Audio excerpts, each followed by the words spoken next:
Lecture du livre du prophète Isaïe.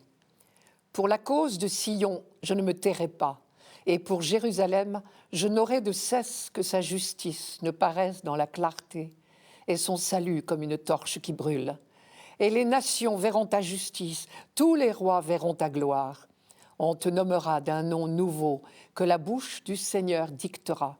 Tu seras une couronne brillante dans la main du Seigneur, un diadème royal entre les doigts de ton Dieu. On ne te dira plus « délaissé ». À ton pays, nul ne dira « désolation ». Toi, tu seras appelé « ma préférence ». Cette terre se nommera « l'épousée », car le Seigneur t'a préféré, et cette terre deviendra l'épousée.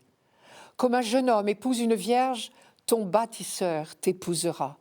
Comme la jeune mariée fait la joie de son mari, tu seras la joie de ton Dieu. Le prophète Isaïe ne manquait pas d'audace. Ce que nous avons entendu ici, c'est une véritable déclaration d'amour. Un fiancé n'en dirait pas davantage à sa bien-aimée. Tu seras ma préférée, mon épouse.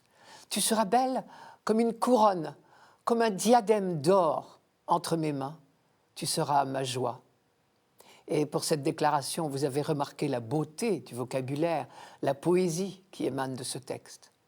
5 siècles avant Jésus-Christ déjà, le prophète Isaïe allait donc jusque-là. Car on pourrait vraiment appeler ce texte le poème d'amour de Dieu. Mais Isaïe n'est pas le premier à avoir cette audace. Il est vrai qu'au tout début de la révélation biblique, les premiers textes de l'Ancien Testament n'emploient pas du tout ce langage. Et pourtant, si Dieu aime l'humanité d'un tel amour, c'était déjà vrai dès l'origine. Mais c'était l'humanité qui n'était pas prête à entendre. La révélation de Dieu comme époux, tout comme celle de Dieu Père, n'a pu se faire qu'après des siècles d'histoire biblique. Au début de l'alliance entre Dieu et son peuple, cette notion aurait été trop ambiguë. Les autres peuples ne concevaient que trop facilement leur Dieu à l'image des hommes et de leurs histoires de famille. Dans une première étape de la révélation, il fallait donc déjà découvrir le Dieu tout autre que l'homme et entrer dans son alliance. C'est le prophète Osée, au 8e siècle avant Jésus-Christ, qui le premier a comparé le peuple d'Israël à une épouse. Et il traitait d'adultère les infidélités du peuple, c'est-à-dire ses retombées dans l'idolâtrie. À la suite d'Osée, Jérémie, Ézéchiel, le 2e Isaïe et le 3e Isaïe, celui que nous lisons aujourd'hui, ont développé ce thème des noces entre Dieu et son peuple.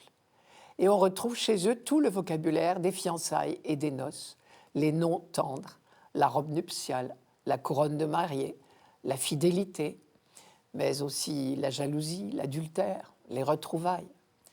Je vous en donne quelques extraits. Par exemple, chez Osée, « Tu m'appelleras mon mari.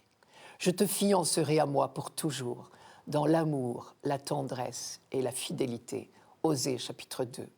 Et chez le 2e Isaïe, « Ton époux sera ton créateur.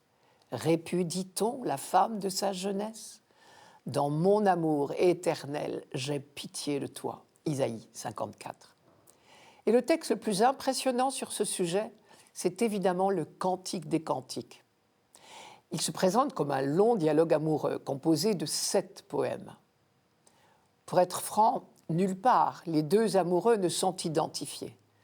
Mais les Juifs le comprennent comme une parabole de l'amour de Dieu pour l'humanité. La preuve, c'est qu'ils lisent le Cantique des Cantiques tout spécialement pendant la célébration de la Pâque, qui est pour eux la grande fête de l'alliance de Dieu avec son peuple. Pour revenir au texte d'aujourd'hui, l'un des passe-temps préférés, apparemment, du bien-aimé est de donner des noms nouveaux à sa bien-aimée. Vous savez l'importance du nom dans les relations humaines. Quelqu'un ou quelque chose que je ne sais pas nommer n'existe pas pour moi. Savoir nommer quelqu'un, c'est déjà un peu le connaître. Et quand notre relation avec une personne s'approfondit, il n'est pas rare que nous éprouvions le besoin de lui donner un surnom, parfois connu de nous seuls. Dans la vie des couples ou des familles, les diminutifs et les surnoms tiennent une grande place. Et la Bible traduit cette expérience fondamentale de la vie humaine. Le nom y a une très grande importance. Il dit le mystère de la personne, son être profond, sa vocation, sa mission. Très souvent, on nous indique le sens du nom des personnages principaux. Par exemple, l'ange annonçant la naissance de Jésus précise aussitôt que ce nom veut dire « Dieu sauve ». C'est-à-dire que cet enfant qui porte ce nom-là sauvera l'humanité au nom de Dieu. Et parfois, Dieu donne un nom nouveau à quelqu'un, en même temps qu'il lui confie une mission nouvelle. Abraham devient Abraham, Sarai devient Sarah, Jacob devient Israël, Simon devient Pierre. Et ici donc, c'est Dieu qui donne des noms nouveaux à Jérusalem. La délaissée devient la préférée. Le pays de désolation devient l'épousée. Effectivement, le peuple juif pouvait avoir l'impression d'être délaissé par Dieu. Ce chapitre 62 d'Isaïe a été écrit dans le contexte du retour d'exil. On est rentré de l'exil à Babylone en 538. Le temple, vous le savez, n'a commencé à être construit qu'en 521.